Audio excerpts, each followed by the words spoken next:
தீபக், திருச்சி மாவட்டம் காட்டூர் கிராமம். நான் வந்து 8th ஸ்டாண்டர்ட்லேருந்து கபடி விளையாட ஸ்டார்ட் பண்ணேன். சும்மா நார்மலாக ஆரம்பிச்சதுதான். அப்புறம் என் அண்ணன் கபடி விளையாட ஆரம்பித்தான். அப்படியே அண்ணனை பார்த்து சீனியர்ஸ் எல்லாம் பார்த்து அப்படியே விளையாட ஆரம்பித்தேன். ஸ்கூலில் நார்மலாக விளையாட ஆரம்பிச்சது தான். அதுக்கப்புறம் காட்டூர் ஸ்போர்ட்ஸ் கிளப்க்கு ஹோம் டீமில் ப்ளே பண்ண ஆரம்பித்தேன். கர்நாடகா கோச் பண்ண ஆரம்பிச்சு இது மாதிரி மேட்சஸ் நான் ஒரு மேட்சஸ் இதெல்லாம் நல்லா ஆடவும், டீமில் நல்லா ஸ்கில்ஸ்லாம் நல்லா இம்ப்ரூவ்மெண்ட் பண்ணவும் கர்நாடகா கொஞ்சம் அடுத்தடுத்து பேசி கொஞ்சம் வாய்ப்புலாம் யூஸ் பண்ணுறது. அப்புறம் கட்டுக்குடி ஸ்போர்ட்ஸ் கிளப்லேயே சேர்த்து விட்டாரு. அப்புறம் கட்டுக்குடி ஸ்போர்ட்ஸ் கிளப்ல நல்லா பர்ஃபார்மன்ஸ் பண்ணுவோம். அதுக்கப்புறம் Yuva series, junior national, senior nationals அப்புறம் ஒன்று ஆட ஆரம்பித்தேன். கட்டக்குடியில் முக்கியமாக ஹெல்ப் பண்ணது, ப்ரோ கபடி வந்ததுக்கு முக்கியமாக ஹெல்ப் பண்ணது ராஜகுரு அண்ணன், அப்புறம் கட்டக்குடி ஓனர் சுரேஷ்குமார் அண்ணன். 2 பேரும் ரொம்ப ஹெல்ப் பண்ணாங்க.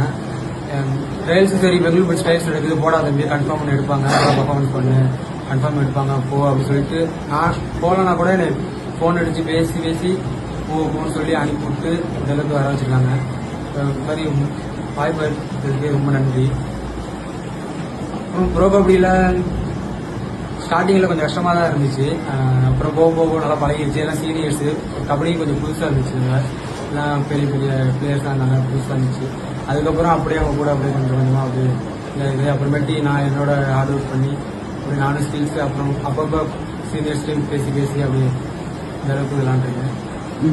நடப்பு சீசனில் எத்தனை மேட்ச் விளாண்டுருக்கீங்க? எவ்வளோ இந்த சீசனில் 18 மேட்ச் ஆடிருக்கேன், 64 டேக்கிள் பண்ணியிருக்கேன். இதான் எனக்கு முதல் வருஷம். எனக்கு முடிஞ்ச அளவு பர்ஃபார்மன்ஸ் பண்ணியிருக்கேன். டாப் 5 டிஃபென்ஸில் இருக்கேன், 4th பிளேஸில் இருக்கேன். இந்த அடுத்த வருஷமும் என்னால் முடிஞ்ச அளவுக்கு பர்ஃபார்மன்ஸ் பண்ணுவேன், எல்லாம் சப்போர்ட் பண்ணுவேன். இப்போ நீங்கள் வந்து பெங்களூர் போலீஸ்க்காக விளையாண்டுட்டு இருக்கீங்க. தமிழ் தலைவாசத்தில் போகணுங்கிற ஒரு ஆர்வம் இருக்கவங்க என்னதான் தமிழ் தலைவாசத்தில் ஆடணும்னு ஆர்வம் இருக்குதான். பட் இப்போ நான் பெங்களூர் போலீஸ் ஆடி இருக்கேன். இப்போ அந்த டீமில் ஆடினால அந்த டீமுக்கு நான் என்னோட முடிஞ்ச இதை பண்ணணும் தான். தமிழ் தலைவாசுக்கு ஆட விருப்பம் தான் எனக்கு. பெங்களூர் போலீஸ் நம்பி எடுத்திருக்காங்க. இப்போ அவங்களுக்காண்டி